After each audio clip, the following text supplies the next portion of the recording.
autor aquí, lógicamente ha hecho un ensayo de CPT, una muestra inalterada para someter a compresión inconfinada y nos dio este valor.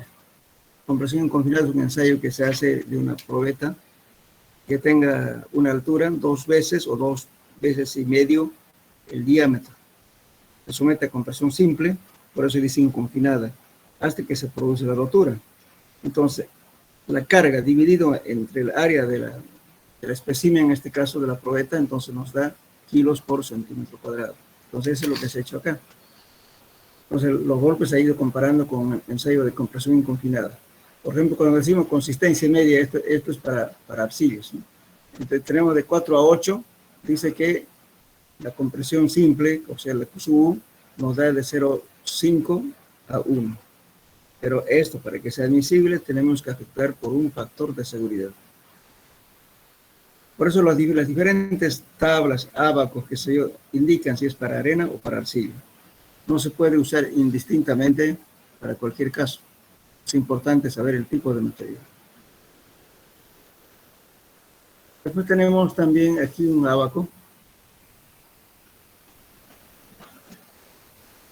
Fíjense, aquí nos está diciendo el número de golpes para los 30 centímetros. O sea, cuando penetramos el CPT, hacemos 30 y 30, ¿verdad? Desechamos los 30 primeros y tomamos en cuenta los 30 últimos. Entonces aquí, lógicamente, también está basándose en raíces inclinadas, se refiere al porcentaje de compacidad relativa. También el porcentaje de compacidad relativa podemos determinar mediante un ábaco. Vamos a ver un poquito más allá. Entonces, supongamos que yo quiero determinar la presión vertical. ¿Qué es la presión vertical? Es la presión que queremos saber, o sea, la tensión. Hola, ¿qué me dice? ¿Alguien está hablando? Bueno, esta presión que ven aquí, la tensión admisible del suelo. Aquí el autor no dice si es admisible o es último. Hay una duda. No he podido encontrar de la presión vertical. Bueno, esto es una referencia, ¿no? Entonces, con número de golpes, supongamos que tenemos 20 y que sea la compacidad relativa, que sea un 60%. Entonces, 20, tengo 20 aquí y voy acá y el valor de la tensión admisible será aquí, aproximadamente 2.2 kilos por centímetro cuadrado. Entonces, a esto habría que afectar, porque se ve alto aquí, entonces habría que afectar por un factor de seguridad para que nos dé admisible. Y así para cada tipo de material. Pero fíjense, tenemos 10, 20, 30, hasta 80 golpes. Bien. Ahora tenemos otro ábaco aquí. También está en función de la compacidad relativa. Y nos da 2 tipos de curvas. Esta curva 1 es para la relación para arenas de grano anguloso, o sea, no es para un grano redondeado, sino anguloso, o redondeado de mediano a grueso. La curva 2 es para relación de arenas finas y para arenas limosas, para ese tipo de suelos, cada una de las curvas. Entonces, ¿qué hacemos? Tenemos el número de golpes y vemos la curva con la cual estamos estudiando. Supongamos 40 golpes. Llego aquí y tengo este valor que me va a decir el ángulo de fricción interno del suelo. Entonces, justamente los ángulos de fricción interna no pasan de 45, por eso aquí en esta curva tenemos solamente hasta 44. Lo mismo, ¿no es cierto? Si decimos para 20, entonces, lógicamente, el mismo material puede variar el ángulo de fricción interna dependiendo de su compacidad. Aquí estamos hablando netamente para suelos granulares, porque las arcillas tienden a cero su ángulo de fricción interna. Entonces, este abaco vale para suelos granulares, no para arcillas. Entonces, supongamos que tenemos 20 golpes y encontramos la curva y el ángulo de fricción interna va a ser 32. Entonces, este tipo de suelos granulares varían de 28 a 25, pero muchas veces puede tomar 25 o 27, dependiendo, digamos, ¿no es cierto?, del tipo de suelo y el criterio también de la persona que hace el trabajo. Bien, entonces, después tenemos también una fórmula de Mayer-Hoff para encontrar la tensión admisible. Esta ya es la admisible. Entonces, nos dice 3.3 por N, este N es el número de golpes corregido por el ancho menor de la zapata. Este ancho sí está considerando que la zapata sea rectangular. Entonces el B es el ancho menor. Entonces B1 más D, este D es la profundidad de desplante o la profundidad donde asienta la fundación, el nivel de fundación. Algunas fórmulas va a variar esto y justamente yo traté, digamos, de respetar la nomenclatura que usa el autor en su libro. Entonces yo puse este D. En algunos está como Z también. ¿Ya? Entonces D sobre B. Entonces la profundidad del nivel de fundación dividido entre D, que es el ancho menor, 1 sobre 20. Esto hay que respetarlo. Entonces, ¿por qué está afectado por este factor? 1 sobre 20. Esto nos da en toneladas metro cuadrado, directo. Entonces, estas fórmulas están consideradas para un asentamiento de 1 pulgada. Entonces, ahora tenemos igualmente la otra fórmula de tercer. También para el caso de arena seca, ¿no? En realidad la arena seca es parcialmente húmedo, ¿no? Porque nunca un material está totalmente seco. Entonces, pero que no tenga agua. Entonces, cuando la zapata tiene un ancho menor a 1.30 metros, podemos utilizar esta fórmula empírica. N es el número de golpes corregidos dividido entre 8. Algunos toman también N sobre 5, que da directamente en kilos centímetros cuadrados. Eso es el admisible. Ahora, si tenemos un ancho de la zapata mayor o igual a 1.30 metros, entonces podemos utilizar esta fórmula.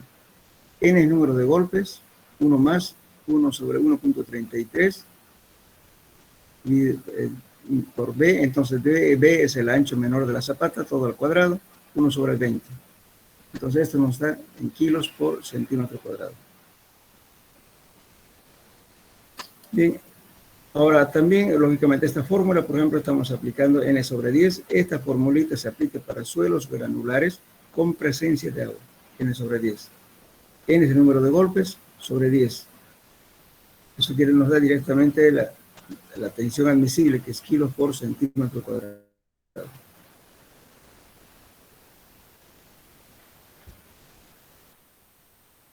Aquí también hay una fórmula, dice, ¿no es cierto? La tensión admisible en las arenas. Aquí. Como dice este autor Peckley, Hanson y Torbu, que dice, como sabemos que en la determinación de una tensión admisible se debe considerar dos aspectos distintos, es muy importante, que es seguridad contra la ruptura. ¿Qué quiere decir? Factor de seguridad que tenemos que utilizar.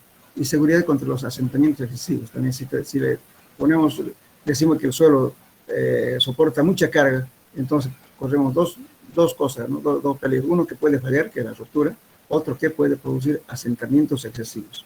Si una edificación existe asentamientos muy grandes, entonces causa problemas en las estructuras.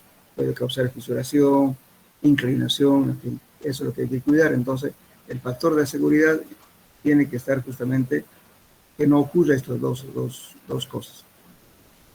Rotura o falla o asentamientos excesivos. Segura contra la ruptura sobre el aspecto de tensión admisible será obtenida dividiendo por un coeficiente de seguridad igual a 3. Por ejemplo, estos autores están indicando de que la ecuación que empleemos aquí, para que sea admisible, tiene que usar factor de seguridad, pero sin embargo ellos ya dan aquí la admisible, fíjense, pero como factor de 3. La capacidad de carga dada por la forma siguiente es la siguiente, entonces está afectada por este factor de 3. Pero hay otros autores que no dicen cuánto vale su ecuación, si está con qué factor, no dice. Cuando dice admisible, entonces toma el admisible. Ahora, si no está sin admisible, hay que tomar un factor de seguridad. Ahora, aquí, fíjense, aquí tenemos sigma T, quiere decir la presión, ¿no es cierto? O sea, esta es la tensión admisible.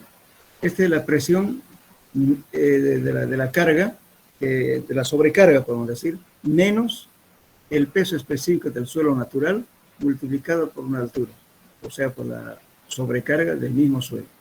Ese es H. perdón, este es profundidad de desplante, o sea, por eso le decía el rato lo llamamos D, la profundidad de desplante. También hay Z, en este caso el autor está diciendo H. Este H es profundidad de la fundación. Este escribe de esta forma. Un medio de B es el ancho menor de la zapata, el peso específico del suelo, natural por supuesto, por N gamma, ese N gamma vamos a encontrar mediante este ábaco, que se llaman factores de carga, más el peso específico del suelo multiplicado por la altura de desplante, por NQ, también factor de carga, y menos 1. Entonces, esta ecuación vamos a aplicar para calcular la tensión admisible.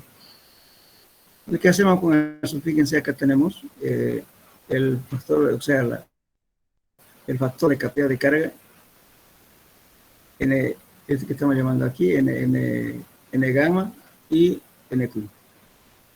Entonces, hacemos lo siguiente, aquí está NQ y N gamma. Entonces, lo que hacemos es lo siguiente. Luego te van a corregir, aquí es NC, no es NG. NC y NQ, para aplicar este abajo. Entonces, nos vamos aquí. Tenemos, por ejemplo, para encontrar, en este caso, lo que estoy haciendo, voy a entrar con el ángulo de fricción interna. Supongamos que tenemos un ángulo de fricción interna igual a, vamos a exagerar un poquito, pongamos 35. Me fijo, ¿no es cierto? Esta línea punteada en rojo es para encontrar N gamma y este azul es para encontrar NQ. Entonces, si tengo 35, subo hasta encontrar esta línea punteada, vengo aquí y tengo la capacidad de carga, dice factores de capacidad de carga. Entonces tengo 70. Aquí, 70. Y hago lo mismo con el otro. Tengo 35 y subo hasta acá y tengo 80. Entonces, NQ vale 80. Entonces, eso es lo que reemplazo en esta ecuación. N gamma y el NQ. Por eso determino la intención admisible.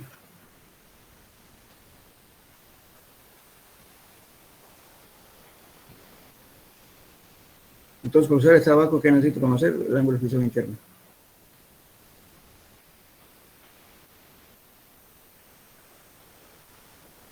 Ahora, si queremos, ¿no es cierto?, utilizar también en función de n, aquí está la fórmula de n también, no debo decir eso. Aquí, este abaco está hecho para n, entonces esta curva verde es el n, el número de voltios, que viene de 0 a 10. Supongamos que quiero determinar, ¿no es cierto?, la resistencia de penetración, me da, digamos, 20, entonces quiero encontrar, por ejemplo, el ángulo de fricción interno, vengo aquí, acá, y de ahí encuentro aquí, y me dice 36. Entonces, esto es para encontrar el ángulo de fricción interna. Entonces, este abaco me permite encontrar, en función del número de golpes, el ángulo de fricción interna, y luego voy con ese mismo valor a encontrar N gamma y NQ.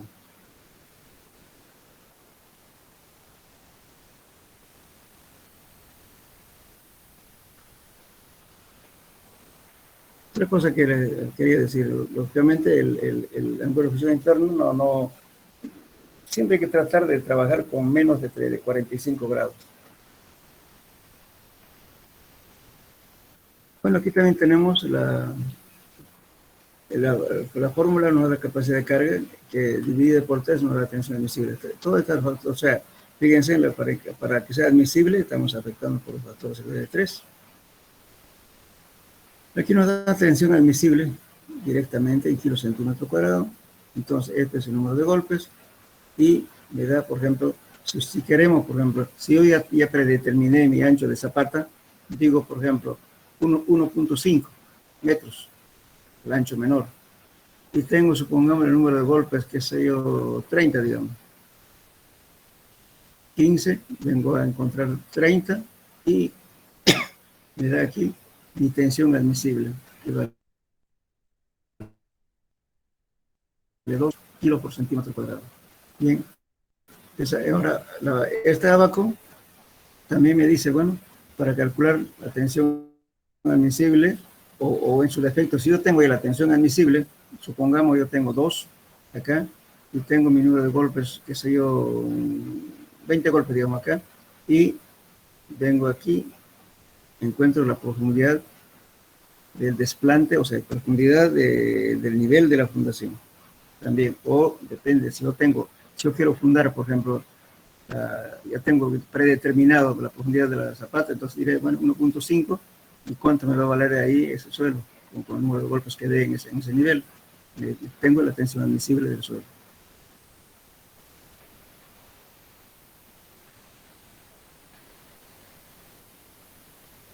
Después tenemos, a ver, acá, cuando, bueno, los autores que consideran, ¿cierto?, cuando tenemos un suelo granular con presencia de agua y que los golpes son mayores a 15, hay que hacer una corrección por el número de golpes. Esa corrección es igual, pongamos que me dé, a ver, escríbenos la ecuación si quieren. N corregido por número de golpes, eso es válido solamente para suelos granulares con presencia de agua. Es igual a 15 más un medio, paréntesis, 15, perdón, N menos 15. Creo que está escrito por ahí una ecuación.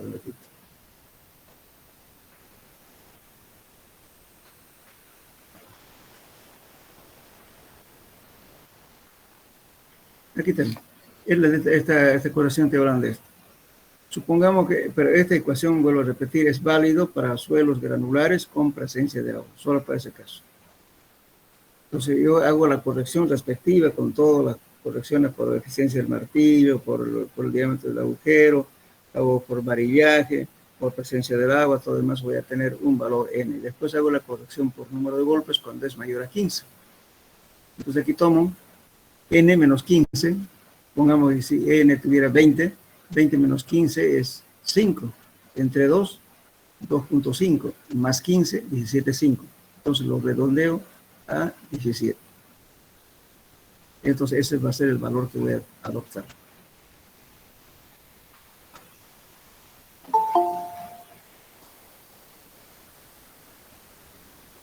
Bien, entonces ahora tenemos también otro, la tensión admisible, vamos a encontrar también con el ancho de la zapata que uno puede predisponer, porque supongamos que si yo tengo de 3 metros y mi número de golpe que sea 20, vengo aquí, abajo acá, y tengo mi tensión admisible, o al revés, si yo tengo mi tensión admisible de acá, supongamos 2, y voy a decir cuánto número de golpes vengo aquí, y voy a tener cuánto es el ancho menor de la zapata. Generalmente uno predimensiona primero la zapata, entonces generalmente siempre es conocido el ancho B. Con eso tantean cuánto es su tensión, entonces hay que comparar, por ejemplo, cuánto me da con este ancho, qué tensión admisible me va a dar. Entonces esto tiene que ser igual a que lo que está en el terreno, porque yo ya me estoy predimensionando, digamos, la zapata. Diciendo 2, estoy diciendo que voy a usar 2, pero cuánto, qué tensión admisible voy a tener, en este caso 2. Esto lógicamente también considera, todo esto consideran para asentamientos de 1 pulgada.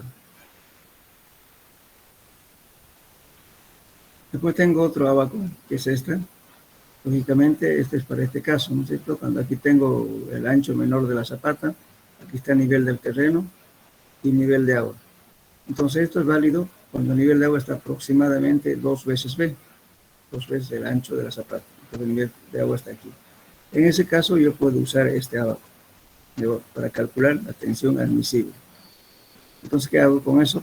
Vengo y digo, bueno, pongamos esta línea inclinada, vale para un ancho de la zapata de 1,30, este de 2 para 2 metros, 5 metros, aquí es infinito, de cualquier valor.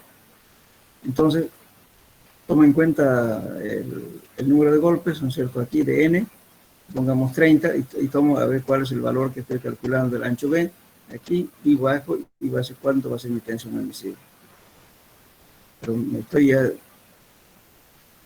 digamos, predimensionando justamente el ancho de la zapata.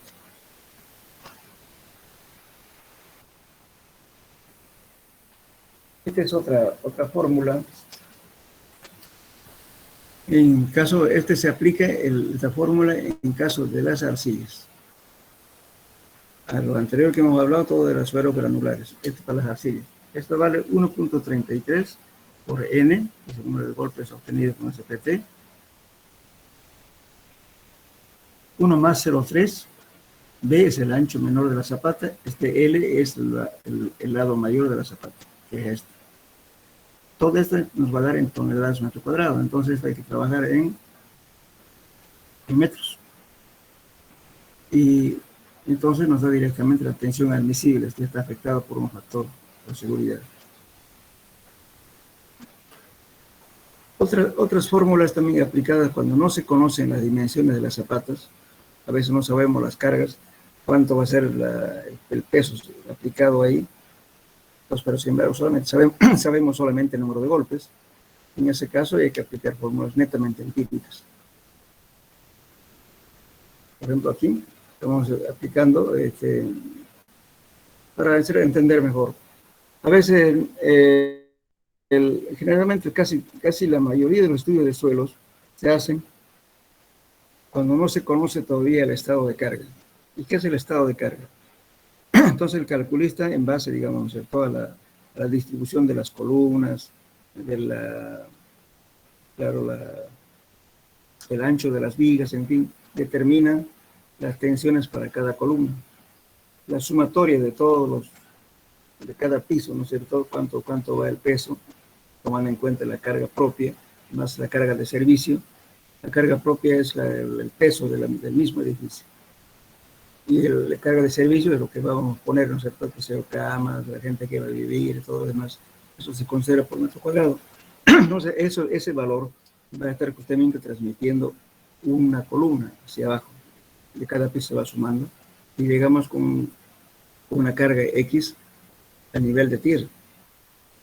Entonces, yo sé cuántas toneladas hay, entonces puedo decir, bueno, puedo predimensionar una zapata y decir que esa carga está distribuida en una zapata de tanto por tanto. Pero a veces no sabemos el estado de carga. Generalmente a veces para tener idea aproximada, a veces se toman 12 toneladas por piso aproximado, de 12 a 15. Pero eso es muy, ¿cómo puedo decir? No muy exacto. Puede ser más o menos, pero más o menos sería ese valor entre 12 a 15. Pero entonces, si no conocemos las cargas, preferiría tomar esta ecuación. Aquí dice, por ejemplo, tensión admisible es n sobre 5. Estas son ecuaciones justamente proporcionadas por Tersay. Esto es cuando no hay agua, suelos granulares sin presencia de agua. Para ese caso siempre esto. Ahora, si tenemos agua y suelos granulares, esto se convierte en 10, n sobre 10, que nos da en kilos centímetro cuadrado. Por eso dice, si está debajo del nivel freático, se reduce al 50%. Aquí. Ahora, esta ecuación, la ecuación 12, es para suelos arcillosos. 1,33 por n entre 10. Pero si no quiere utilizar este 10, entonces las unidades va a ser toneladas metro cuadrado. Si lo divide entre 10, usted tiene kilos centímetro cuadrado.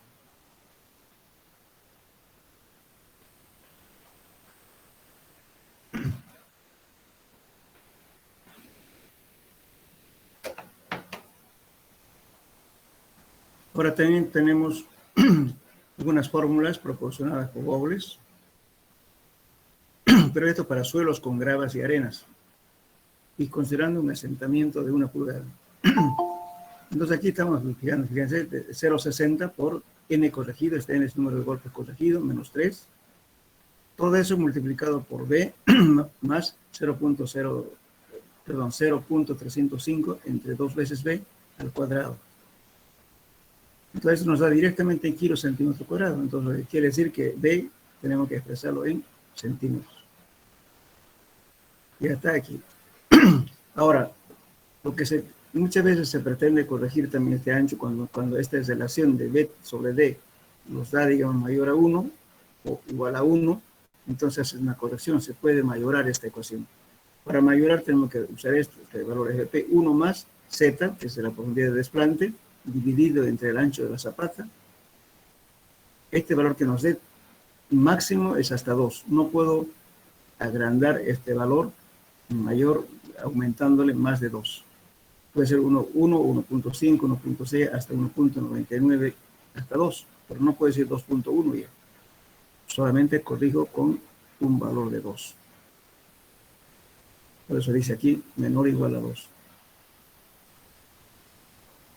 Después tenemos otra fórmula de Skepton para suelos puramente cohesivos.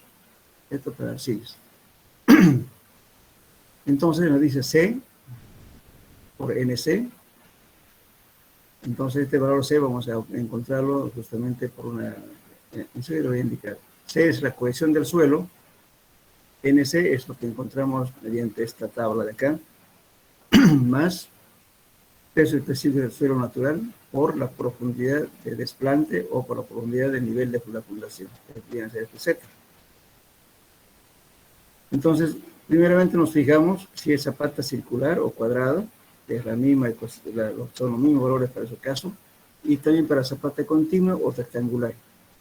La zapata continua se considera generalmente cuando el ancho de la zapata, perdón, cuando el largo de la zapata es mayor o igual a 5 anchos, se puede considerar como zapata continua. Pero esta ecuación, estos valores también es válido para zapatas rectangulares. Entonces, entramos con este valor, tengo Z sobre B, Z es la profundidad del nivel de fundación, dividido entre B, que es el ancho menor de la fundación, dividido, y luego encontramos un valor, supongamos que yo he encontrado 0.60. Entonces, 0.60, si tengo una zapata cuadrada, va a ser 7.10 el valor de NC. Y si hubiera zapata rectangular, va a ser 5.9. Entonces, con esto entramos, ¿no es cierto?, a la ecuación y calculamos y nos da directamente la tensión admisible.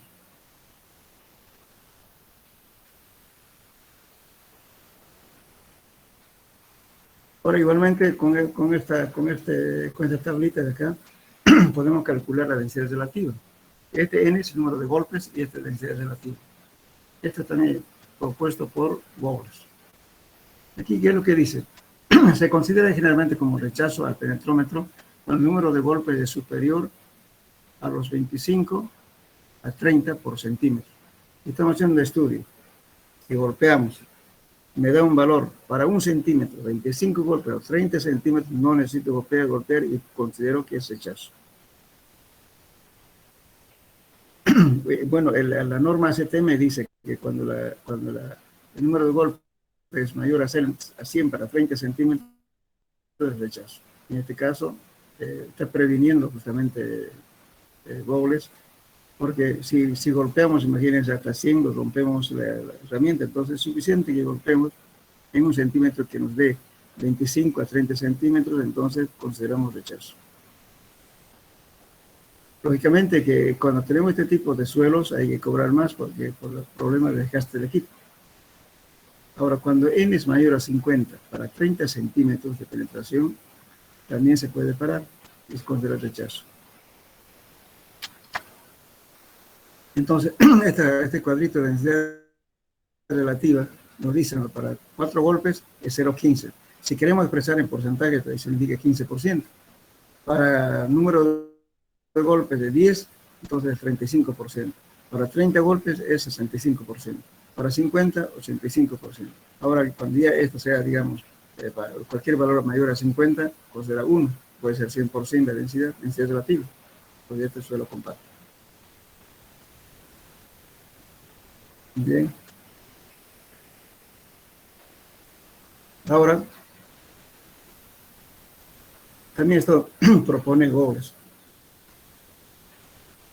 Cuando las cargas vayan a ser cimentadas, o sea fundadas mediante una losa, ya no es zapata, aquí es losa, desplantada quiere decir asentada, apoyada sobre un lecho de arena, la capacidad de la carga admisible puede determinarse por la siguiente expresión.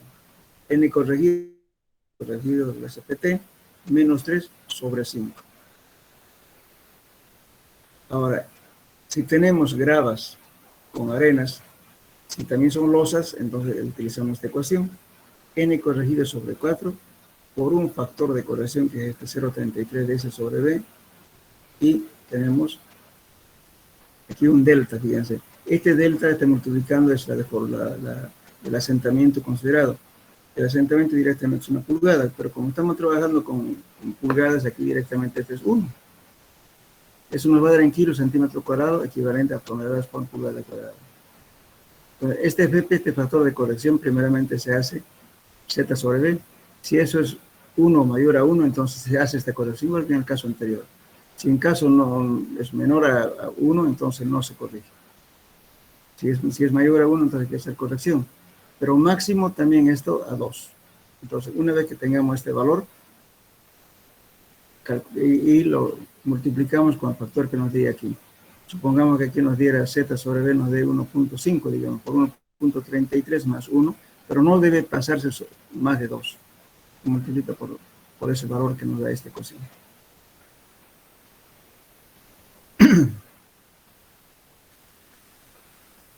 Ahora, tenemos el asentamiento máximo en arenas secas, o sea, la deformación que puede producir una carga determinada en arenas secas, este valor, podemos calcular por esta ecuación. ¿Qué quiere decir esto? 2 por Q. Este Q es la carga apoyada en una zapata. Es kilos por centímetro cuadrado, o toneladas, en este caso estamos usando toneladas por pulgada cuadrada. Este es el ancho de la zapata. Y entonces el asentamiento delta nos va a dar en pulgadas porque estamos trabajando en toneladas pulgada cuadrada. Ahora, este N dice N mínimo, que fíjense. Si yo tengo varios pozos en una sola área de estudio que he hecho para un edificio, entonces voy a tomar el mínimo valor de ese pozo al nivel que quiero calcular.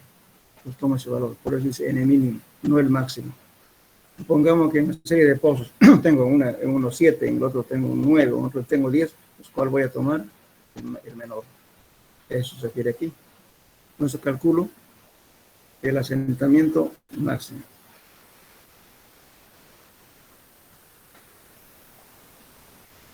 Puedo calcular también la profundidad de desplante, estoy llamando D, o nivel de fundación, mediante esta ecuación. 0.83, 0.017 por el índice plástico, todo esto multiplicado por el índice plástico, menos 4. Todo eso dividido entre el peso específico del suelo. Lugar, ¿no?, del suelo natural. Entonces esto nos da, lógicamente esta fórmula es más aplicable cuando tenemos arcilla, porque el índice de plasticidad se determina solamente en arcillas, no en arenas. Entonces en arenas esto va a ser 0, entonces se nos daría todo 0. Esto es aplicable solamente en suelos que tengan plasticidad. Ahora tenemos también el peso volumétrico seco, que el peso volumétrico es igual, en las preguntas que les estoy haciendo, que les mandé el otro día, estoy pidiendo que me determinen peso específico de la masa del suelo, densidad seca, densidad aparente, en fin, varios gamas. Pues el gamma no es más que la relación del peso sobre un volumen, pero varía, sin embargo, puede ser peso seco, puede ser peso húmedo. Como también el volumen puede ser volumen de los sólidos, como también volumen aparente. El volumen aparente, ¿a qué se entiende eso? Volumen del aire, volumen del agua y volumen de los sólidos. Entonces, por eso son diferentes, aunque les va a dar la misma dimensión, les va a dar kilos por metro cúbico o centímetros, perdón, o gramos por sobre centímetro cúbico. Eso no va a variar, pero lo que va a variar es la condición en la cual estamos tomando el suelo para determinar ese famoso gamma. Eso van a tener cuidado porque no es lo mismo hablar del peso unitario húmedo que el peso unitario seco. Bueno, después vamos a aclarar eso. Bueno.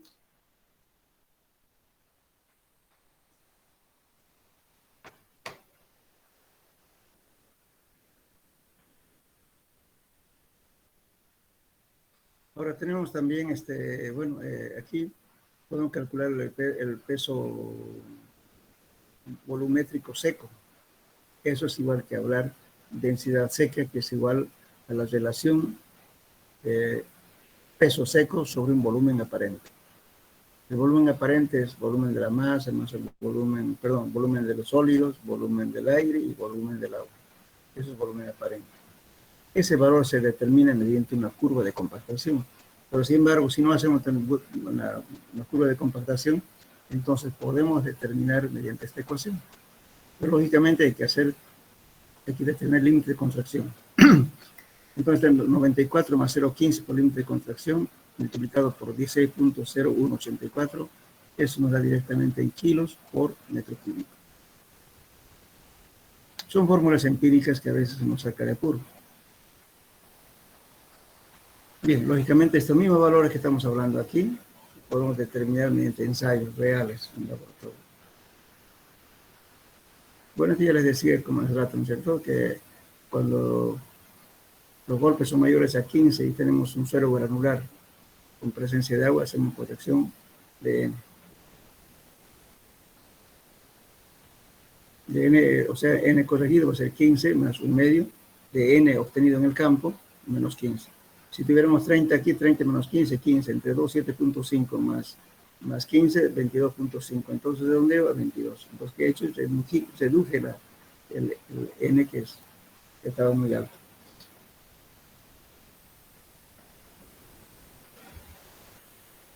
Bueno, estas ábacos son extractados de Crespo Villalaz. Tenemos para el caso de las arcillas y arenas. Tenemos el ángulo de fricción interna, el módulo de elasticidad, o que también se llama módulo de Young.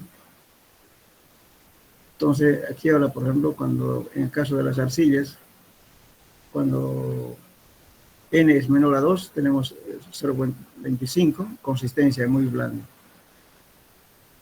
El ángulo de fricción interna se puede considerar 0 porque no es friccionante, el ángulo de fricción interna casi es 0. El módulo de elasticidad, 3. Aquí, cuando varía de 4 a 8, en el caso de las arcillas, nosotros tenemos 0,50 a 1. El Q sub U. Este Q sub U que es la tensión última, pero lo divido entre los factores de seguridad, entonces tengo ya la admisible. Eso entonces es de consistencia media. El ángulo de fricción interno me va a variar de 2 a 4. Y el módulo E va a ser entre 45 a 90. Entonces, como ven, en función de E podemos estimar las tensiones admisibles, podemos estimar el ángulo de fricción interna y el módulo de elasticidad. En este caso es para las arenas, suelos granulares. Por ejemplo, tengo de 0 a 4, muy floja, o también podemos decir muy suelta. Su compacidad relativa alcanza de 0 a 15%. El ángulo de fricción interna 28 grados. Y el módulo de elasticidad 100. Cuando varía de 5 a 10, es consistencia, aquí decía muy blanda, aquí blanda, compacidad blanda, perdón, compacidad suelta, aquí muy suelta, aquí suelta, estoy confundiendo con arcilla, suelta, entonces con compacidad muy suelta, compacidad suelta, o también se puede decir floja. Entonces esa compacidad varía de 16 a 35. El ángulo va a variar de 28 a 30. Pues tomamos un valor intermedio, para ser más conservador se toma 28. Entonces, el módulo de elasticidad varía de 100 a 250, y así sucesivamente, ¿no? Entonces, como ven, estas tablitas son bastante útiles para adoptar algunos valores. Bueno, también podemos decir que en un suelo no son pues los datos totalmente exactos, porque estamos usando fórmulas empíricas, el modo de trabajo inclusive de las personas varía de persona a persona. Entonces, siempre va a haber una pequeña diferencia. Supongamos, ¿no es cierto?, que uno hace un estudio y, bueno, hace el otro y lo comparan, vamos a tener resultados un poco diferentes. No sustancialmente, pero va a haber diferencias. Bueno, aquí tenemos igualmente para otra fórmula para encontrar también el ángulo de fricción interna, un ábaco, perdón. Tengo un n corregido y encuentro esta curva y tengo este valor. Esto también solo para suelos granulares, ¿no es cierto? Supongamos que el número de golpes me dé 30. Vengo aquí y tengo 36. A mí más me gusta este criterio porque es un poquito más real. Por ejemplo, digamos, si yo tengo 20 golpes, me va a dar acá 33. Entonces me puedo quedar entre 30 o 32 o 33 el ángulo de flexión interna. No subir mucho. Aquí, por ejemplo, está dando 42, 44, 46. Generalmente los valores del ángulo de flexión interna no son más de 45. Por último tenemos la corrección. Ustedes seguramente cuando hagan su tarea de la corrección del número de golpes en los ensayos de SPT, van a determinar justamente la corrección por presencia de agua. Y para eso necesitan calcular la presión intergranular o la presión efectiva. Un poco más adelante vamos a aprender a calcular la presión efectiva y la presión intergranular. Entonces, ustedes calculan, esta corrección se hace solamente para suelos granulares, no para arcillas. Entonces encuentro la presión intergranular. La presión intergranular va a ser igual a la presión total que está ejerciendo el suelo menos la presión neutra. Esa es la presión efectiva, o también llamada presión intergranular. Entonces el peso, va a ser la presión del suelo, va a ser el peso específico del suelo multiplicado por una altura, menos la gama del agua, el peso específico del agua multiplicado por la altura. Esa es la diferencia de la presión efectiva. Entonces van a ir calculando eso a cada profundidad y van a encontrar un factor de corrección FC. El número corregido al número de campo que estaba, ¿no es cierto?, lo multiplican por este valor, ese es el factor de corrección. Una forma. La otra es la siguiente. Pueden utilizar, si quieren, estas relaciones mediante factores. Por ejemplo, este factor de corrección del Liao-Whitman fue propuesto en el 1986. Es 9.78 por raíz cuadrada de 1 menos la presión efectiva. Perdón, dividido entre la presión efectiva. Septon, en el año 1986 también, dice 2, o sea, estoy hablando que este valor FC es igual a 2 dividido entre 1 más 0.01 por la presión efectiva. Después viene Set et al también, lo mismo, 1 menos 1.25 por logaritmo, de sigma 0 viene a ser presión efectiva, sobre 95.6. Y así, TEC lo mismo, ¿no? 0.777 por logaritmo, 1912 entre la presión efectiva. Esos son los valores que se hacen en las correcciones aquí.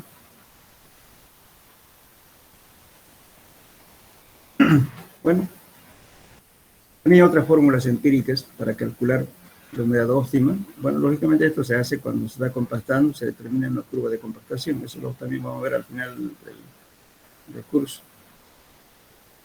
Entonces, sin hacer la curva, podemos aproximar mediante esta ecuación. La humedad óptima dice que es igual al límite plástico. Lógicamente esto es aplicable para suelos que tengan plasticidad, no para arenas.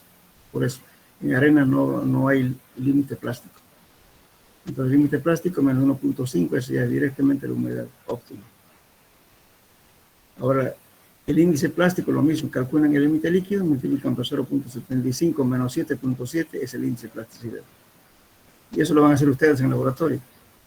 De un capítulo más y hacemos eso. El límite líquido es igual al límite plástico menos el índice plástico es el límite líquido menos el límite plástico. Pero entonces, sin embargo, también podemos calcular directamente con esta ecuación. Sabemos el límite líquido por 0.75 menos 7.7. Son fórmulas empíricas desde ya. Ahora, el módulo de elasticidad estática, ¿no es cierto? El módulo Young también se puede determinar por esta ecuación, 8 por el valor de CBR. ¿Qué es CBR? CBR quiere decir capacidad de soporte California o Californian Bearing Relative. O sea que igualmente en suelo 2 vamos a hacer ensayo. Y en salida es un ensayo de corte, ¿no?, que se aplica en un suelo totalmente saturado y luego se penetra un pistón con una cierta velocidad y determinamos el valor de severe. Los suelos varían de 0 a 100. Entre más próximo a 0, de los malos. Cuando va aumentando el valor de severe hasta próximo 100 o igual a 100, eso significa que el suelo es excelente para su uso. Entonces, esas son fórmulas empíricas. Bueno, esto ya lo vimos en la anterior clase, pero de todos modos, ¿no sé, pues, decíamos de que estos son el método cónico, ¿no es cierto? Que penetramos una carga estática con una velocidad de 20 milímetros por segundo, que es la velocidad de aplicación de la carga, el cual tiene que introducirse este cono. Y el cono, lógicamente, este es el cono de fricción que nos determina la resistencia por punto. Y también nos permite determinar la presión de poros. Entonces, cuando se aplica la carga estática, se llama el CPTU, penetración cónica, ¿no? con presión de poros, etc. Justamente le voy a preparar yo una pregunta, una investigación para que hagan esto ustedes. Kilómetros, hay varios tipos. Lógicamente, en nuestro medio, muy rara vez usamos eso. Aquí hay una sola empresa que tiene, y en Cochabamba, la Universidad de Cochabamba, en La Paz también creo que tienen, pero tengo entendido que la universidad está adquiriendo un equipo cónico con carga estática. De entrada, ¿no es cierto? Estos métodos funcionan muy bien cuando son arcillas o no tienen gravas. Pero si hay gravas, choca la punta y ahí nomás se terminó el estudio. ¿Por qué? Porque no puede penetrar piedras ni gravas. Por eso es que se ha divulgado un CPT. Porque el CPT en realidad es aplicable casi a diferentes tipos de suelos y además es fácil de su mantenimiento. Ahora, tenemos también este es una impresión cónica dinámica. El DCP. Este tiene un peso apenas de 4.6 kilos y es el martillo, ¿no? Y que se golpea en este pequeño cabezal y luego se mete este cono. Este es un apoyo que se da para el equipo del cono. Estos es variable, ¿no es cierto? Hasta esta altura de la barra es variable. Normalmente viene cada metro. Entonces se va golpeando y se determina el número de golpes para este valor. Ese número de golpes que damos es equivalente al... Pero no se ha divulgado en realidad este método porque es bastante simple y liviano además. Porque tal vez haciendo unos trabajos, demostrando ampliamente, ¿no? Puede ser que se apliquen. Yo particularmente tengo este equipo, pero lo he utilizado unas 5 veces, porque justamente teníamos que ir en avión a hacer trabajo por cobija en unos puentes y bueno, no nos podían llevar con SPT. Y estaba en épocas de lluvia, entonces para irnos nos tardábamos más de 15 días en llegar a Cobija, o bien había que irse por La Paz. Entonces se planteó este sistema de aplicación. Y bueno, se hizo los trabajos con eso. Inclusive en el aeropuerto de Cobija, para los tanques de combustibles, hicimos el estudio con este sistema. Y bueno, no han tenido problemas las obras hasta ahora, ¿no? Porque le hemos dado, o sea, hemos hecho el ensayo, no sé, todo esto, tal como indica pues las normas, ¿no? Este equipito no pesa más de, si usted, como le digo, las varillitas son de 1 metro, y el pequeño cabezal también tiene apenas 5.70, o sea, 575 milímetros, es 60 centímetros aproximadamente. El cabezal igual es pequeñito, entonces tranquilamente entra en un maletero de un avión. También es para llevar a la montaña, a veces se hace un trabajo que sea por las planchadas petroleras, por ejemplo, también utilizamos eso cerca de Brasil, porque no había acceso. Entonces tuve que usar este equipo. Bien.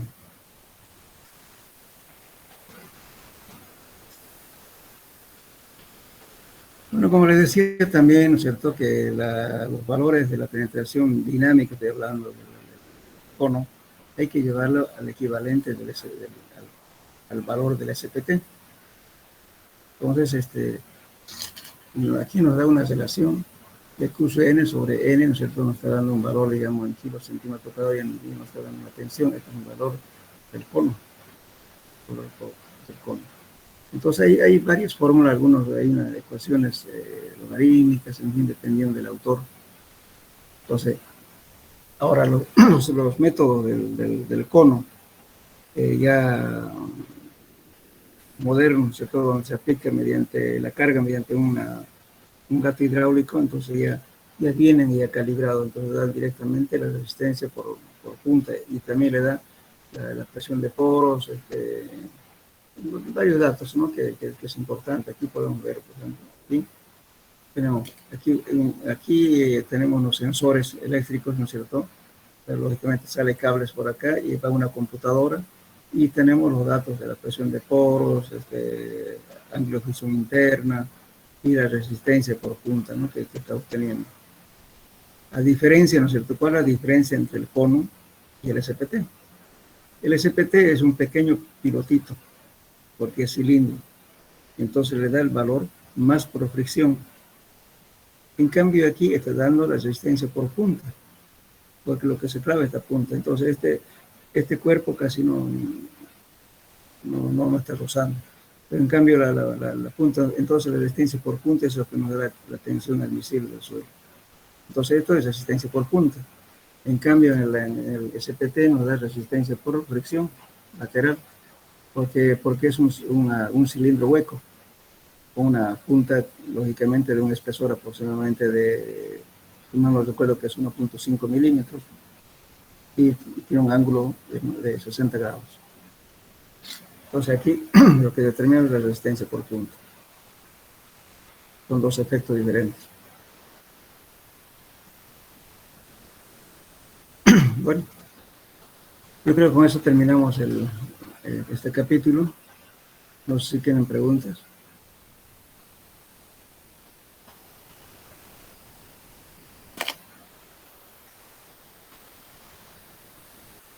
Hola, ¿hay preguntas? Ingeniero, buenas tardes. Sí, buenas tardes. Disculpe, la presentación nos lo va a brindar como material para repasar después. Está copiando una persona y se les va a pasar todo el asunto por eso hay que preguntarle al auxiliar quién es la persona que está grabando todo esto y pues se lo pasa. Ya, gracias. ¿Alguna pregunta, jóvenes, sobre el tema?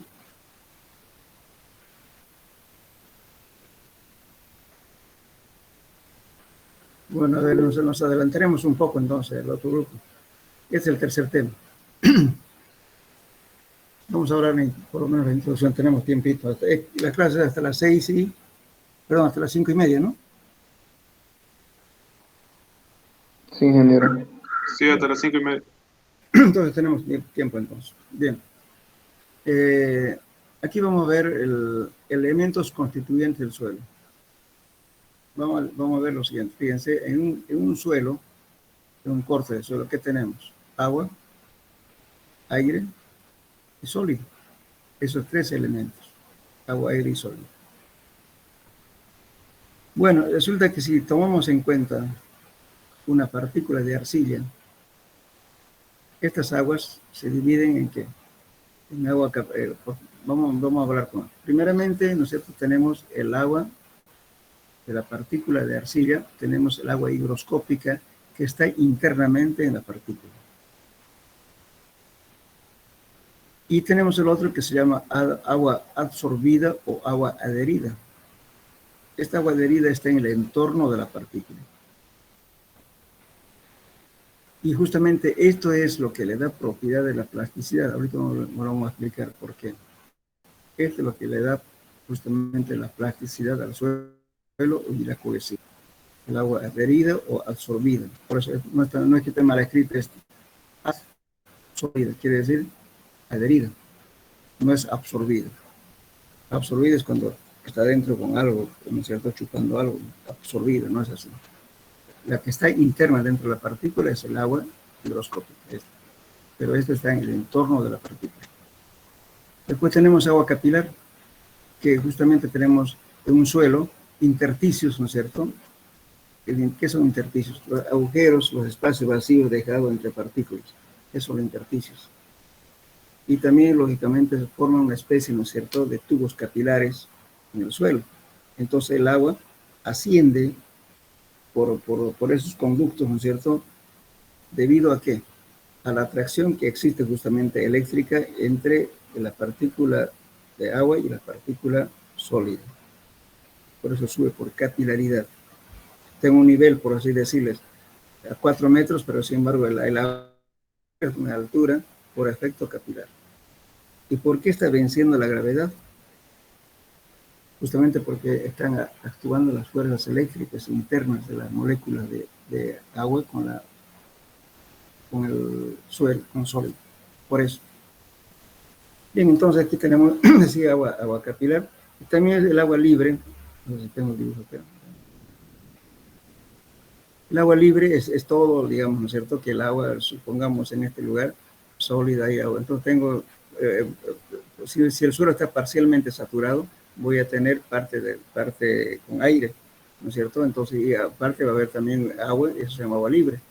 Y la suma de todas las aguas se llama agua de constitución. Entonces sería agua higroscópica, agua absorbida, agua capilar, agua libre,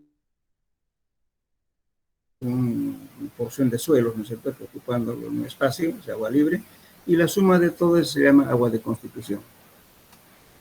Bien, entonces vamos a hablar aquí lo que estamos hablando, justamente el efecto, digamos, de la... Aquí vemos, fíjense. Agua de constitución es la cantidad de agua que se encuentra en una muestra de suelo. Agua libre es la que se encuentra en una determinada zona del terreno, llenando los espacios vacíos, y su estudio rige a la ley de la hidráulica. Agua higroscópica es la que se encuentra en un suelo seco al aire libre, internamente en una partícula.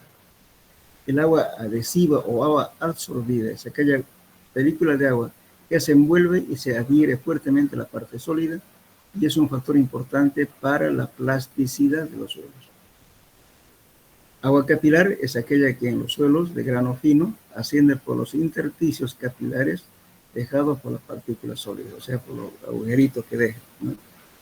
Bueno, aire está constituido el aire constituido por vapor de agua, carbono combinado, o todos los vapores sulfurosos y anhídrido carbónico, todo eso se llama aire. No estamos especificando, digamos, si es que carbono combinado con vapores sulfurosos, anhídrido, o sea, todo lo que es gas lo consideramos como aire. Bueno, las aguas libres higroscópicas son las que pueden ser totalmente evaporadas por el efecto del calor o la temperatura mayores a 100 grados centígrados. Bien, ahora vamos a hablar lo siguiente. ¿Por qué? Voy a explicar, a ver, no sé si tengo un esquema aquí. Bueno, no hay. Bueno, vamos a explicar por qué el suelo tiene plasticidad. La partícula sólida es un dipolo. ¿Qué quiere decir dipolo? Que tiene carga positiva y carga negativa. Y la partícula de agua también es un dipolo. Tiene positivo y negativo.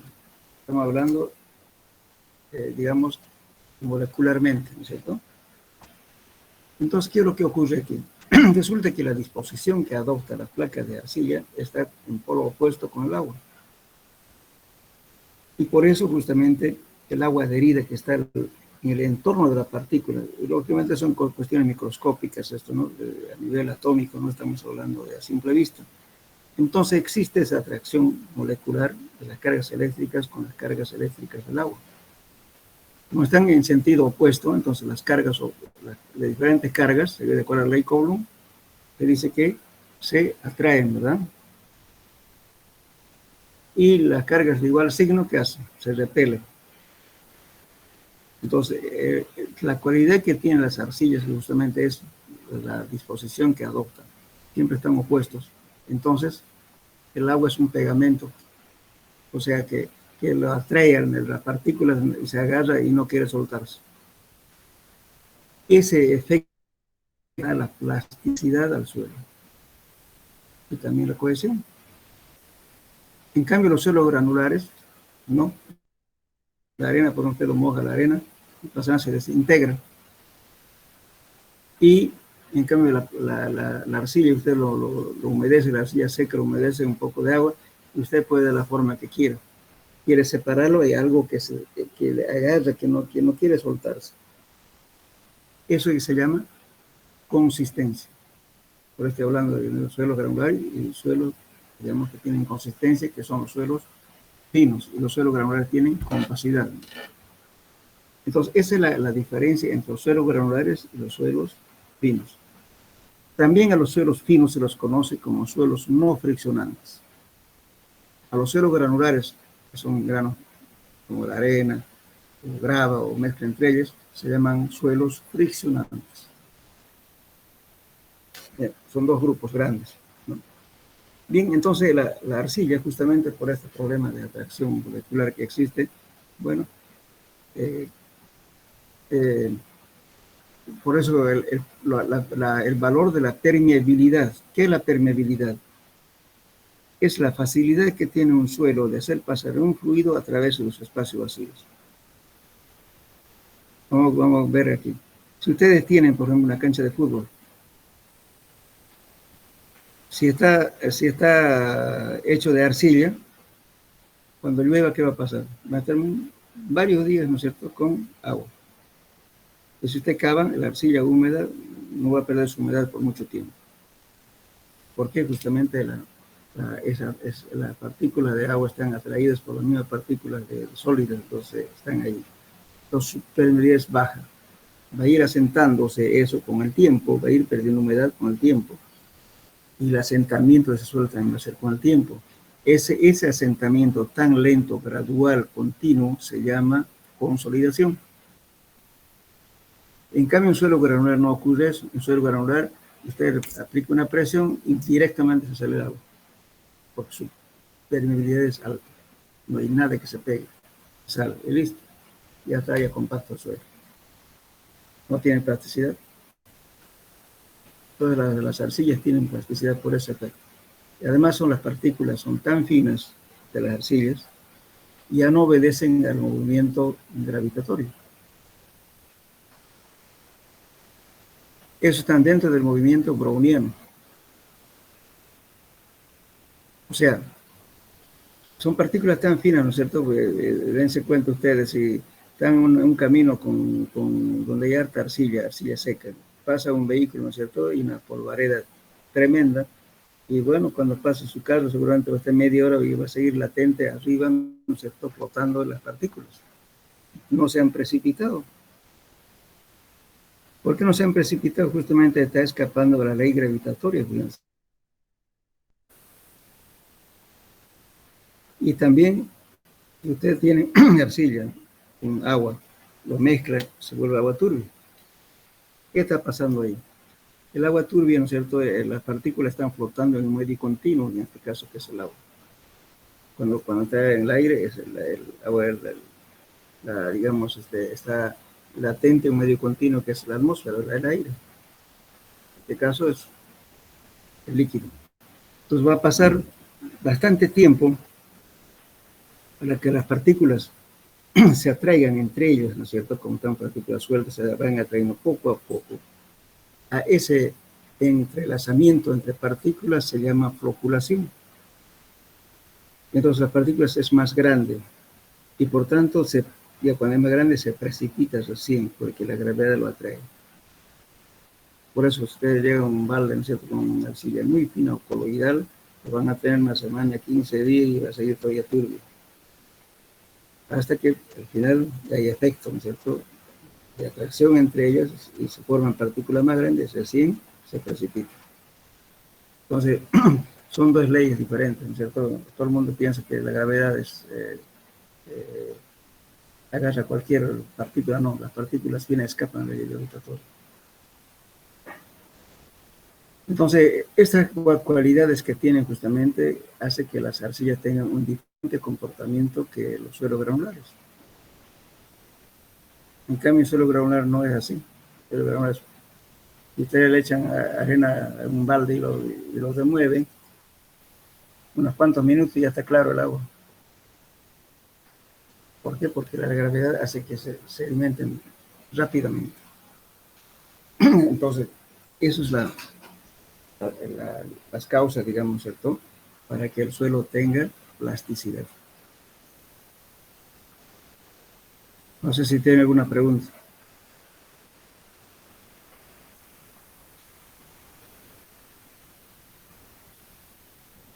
Bueno, entonces, en un suelo, nosotros tenemos, decía, 3 elementos: agua, aire y sólido, como aquí, aire, líquido y sólido. Entonces, vamos a poner acá, por favor, este dibujito está mal. Este de aquí, el aire, es peso del aire. Vamos a utilizar la nomenclatura en inglés. ¿Ya? Aquí, esto de aquí tenemos volumen, este lado tenemos pesos. Peso del aire, peso del agua, peso de los sólidos. Del agua, water, del suelo, los sólidos, soil, con S, este es aire, aire. Estamos tratando de usar la nomenclatura que más, la mayoría en América Latina utilizamos, son derivados del inglés, ¿no?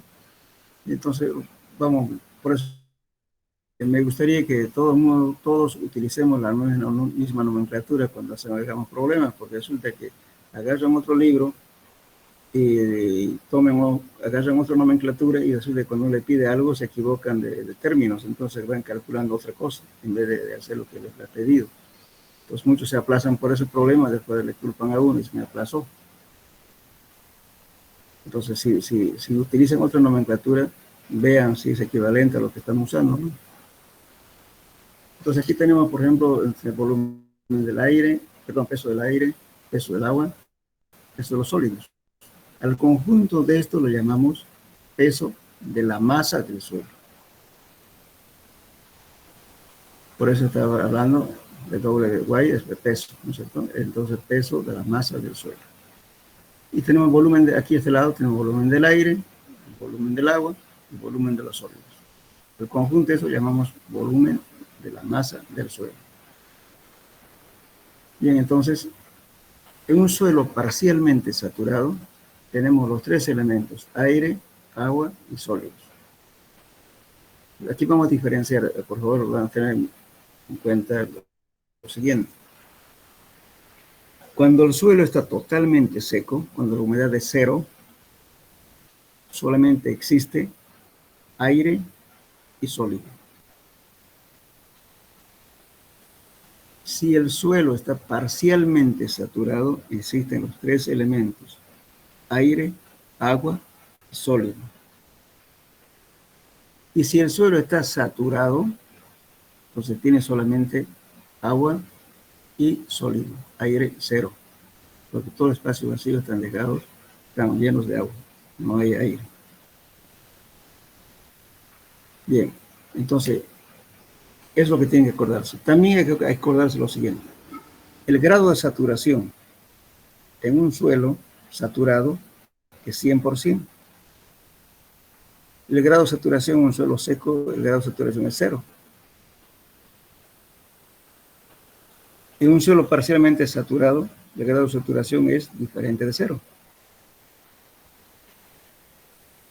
Entonces, esas cosas ustedes tienen que acordarse para resolver problemas.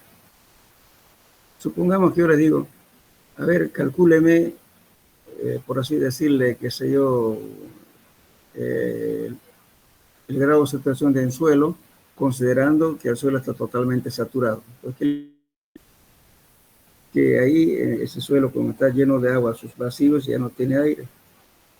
Entonces tiene solamente el volumen del agua y el volumen de los sólidos.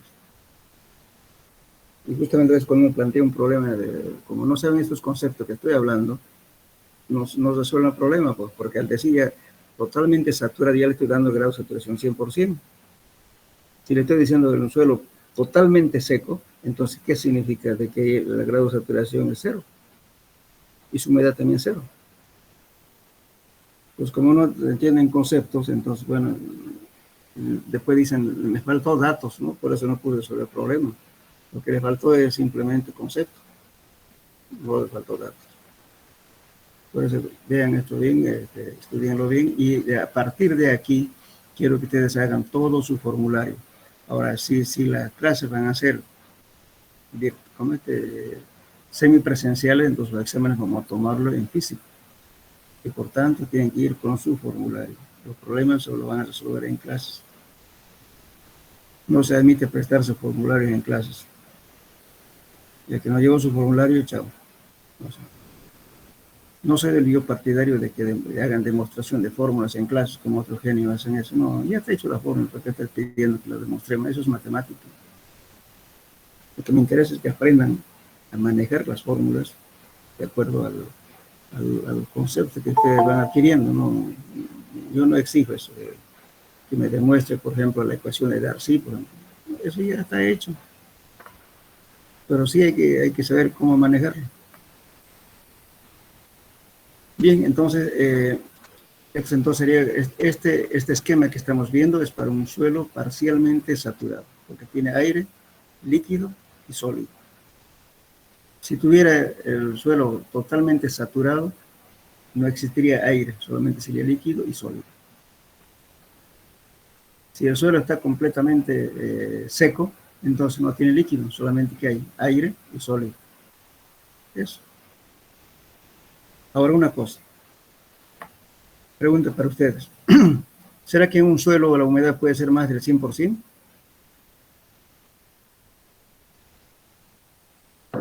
No. No. Y a ver, ¿alguien más? Yo también digo que no. Ya, los dos están equivocados. Pero de eso vamos a aclarar. No que diga que están contestando mal, sino es que tienen que tener el concepto. Resulta que la fórmula de la humedad es igual al peso húmedo menos el peso seco sobre el peso seco, ¿verdad? Entonces esa diferencia del peso húmedo menos el peso seco es el peso del agua. Lo dividen entre el peso seco. Entonces, en el caso de las arcillas coloidales, que son arcillas muy finitas, se puede llegar a más del 600% de humedad. Pero nunca ser menor de 0. Puede ser mayor así.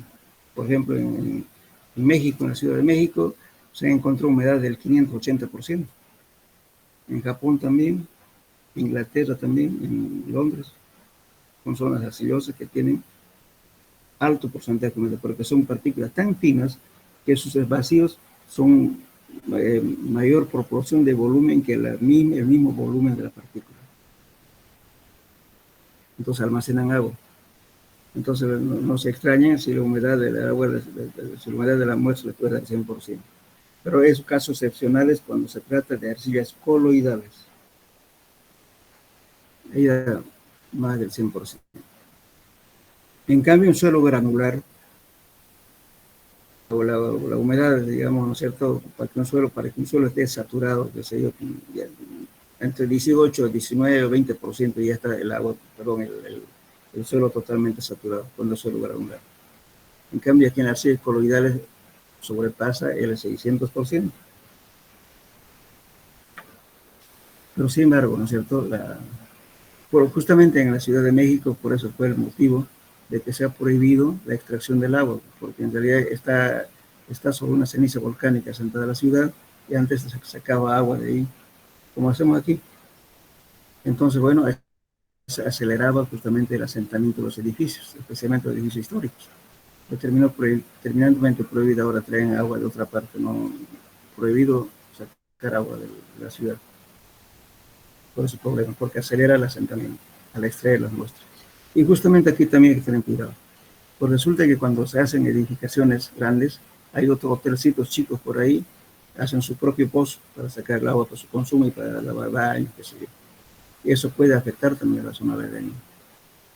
No está normado en nuestro medio, hay muchos pozos clandestinos. Hay que tener cuidado con eso. Bueno, entonces, yo creo que después, la próxima clase vamos a hablar de todas estas, las relaciones de peso y volumen. Son 9 formulitas que ustedes tienen que aprendérselo, y combinando los valores de estas fórmulas que estamos viendo aquí, ustedes van a tener una serie de formularios para poder resolver problemas. Solamente son 9 fórmulas básicas, y de ahí es combinación de diferentes fórmulas. Por ejemplo, en un caso puede usted combinar, por ejemplo, decir, bueno, el suelo está totalmente saturado, entonces solamente tengo volumen del agua y volumen del aire. Entonces combinan valores y obtiene los resultados y fórmulas en diferentes casos. Entonces este tema es tarea para ustedes, ¿no es cierto?, para que la próxima clase les voy a indicar, y me van a hacer un formulario hecho por ustedes. Después hay una hojita que anda hace tiempo que les di, y no lo volví a dar. ¿Por qué? Porque resultaba que como está con otra nomenclatura, entonces la gente no tiene el trabajito de combinar estas ecuaciones y no hace su formulario. Y van al examen y resulta que se equivocan porque no saben qué es lo que se les está pidiendo. Por ejemplo, imagínense, yo les puedo pedir, calcúleme el peso específico seco. Les puedo pedir, calcúleme el peso volumétrico seco.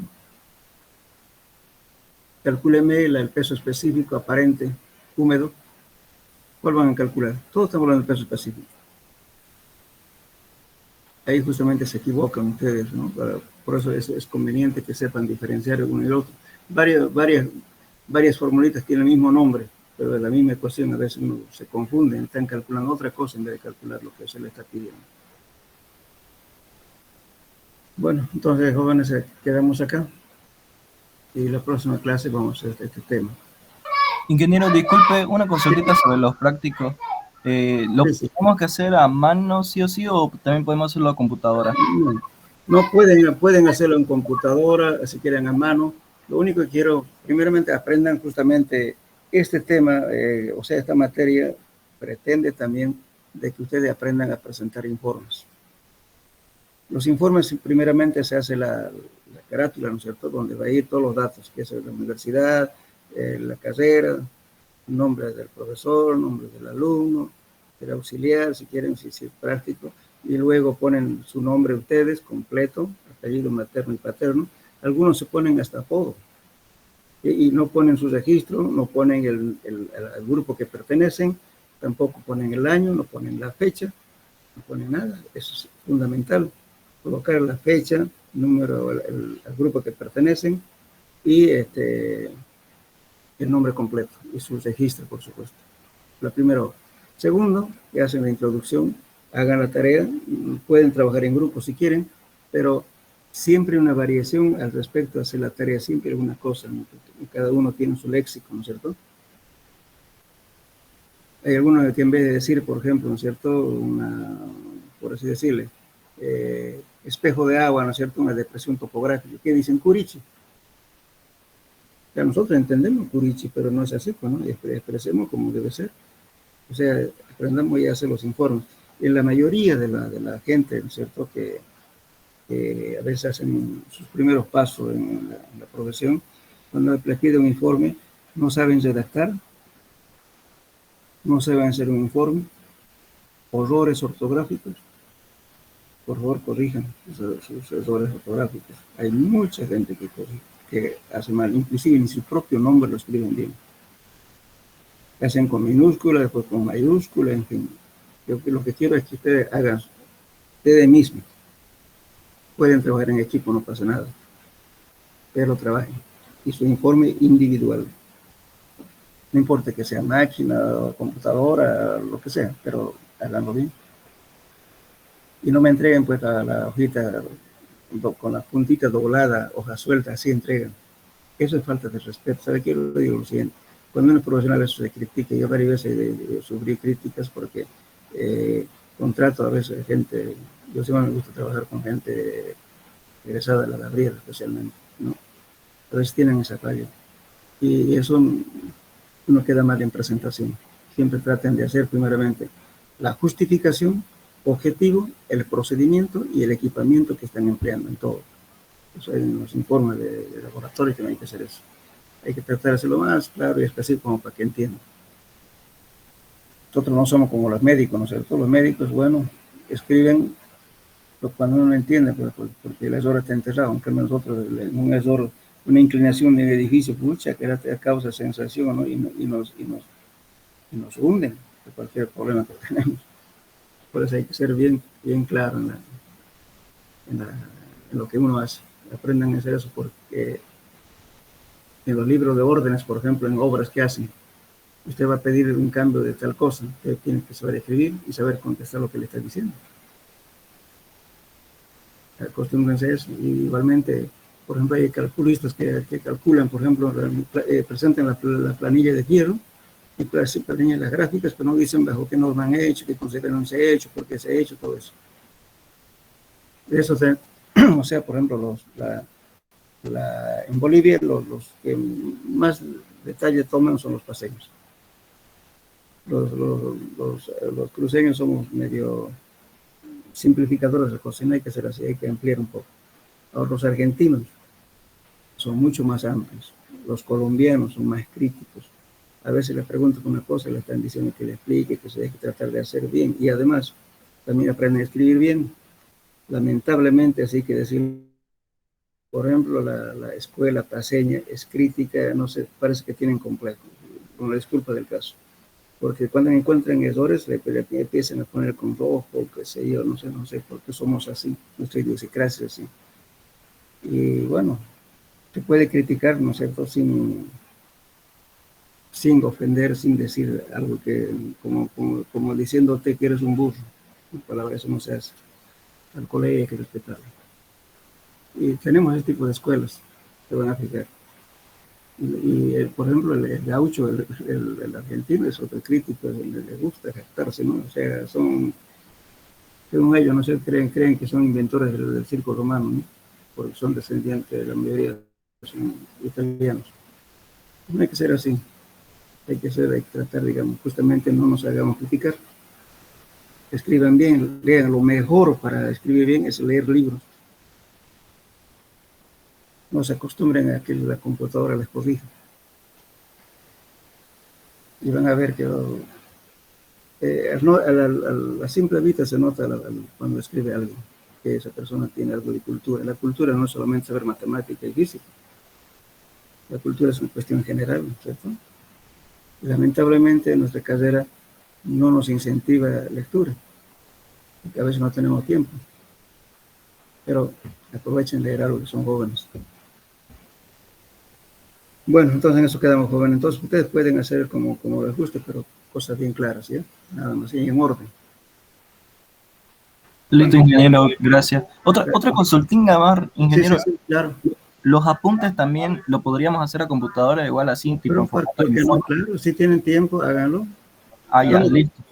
Lo que no pretenden gastar mucho, porque yo no quiero que con esta crisis que tenemos, sabemos que cuesta mucho, pero hagan a su alcance, pero bien hecho, nada más. ¿Ya? Listo, ingeniero, muchas gracias. Gracias, hasta luego.